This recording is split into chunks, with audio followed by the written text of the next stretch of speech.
Pag-usapan pa natin ang modus na ito sa mga commuter kasama si Mobile Journal Daniel Dayaw.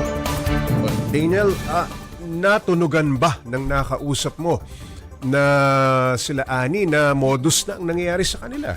Actually, Pops J, pauwi na kasi yung mga biktima natin o si Ma'am Annie, no? So, ang kwento niya sa amin, hindi sila aware kung kailan ba nangyari o nalagyan ng sauce yung batok ng kasama niya or yung kaibigan niya. So, ayun, nung pumunta sila sa jeep, Pops J, talagang may nagsabi daw na, oy, may dumi yung may dumi yung kitang-kita. kaibigan mo. Tapos, ayun, ang sabi nila, syempre, natural instinct, kailangan kumuha ng pamunas, baka Correct. magmantsa. And then, sunod-sunod na yung distraction, Pops J, talagang sinasabi na punasan mo, ganyan, ganito. And then right after that, may humiyaw na lang Pops J na, yung cellphone, kinuha ng bumabang pasahero. Aba, okay. Daniel, pinost nila itong nangyari Yes, sa kanila Pops J. online.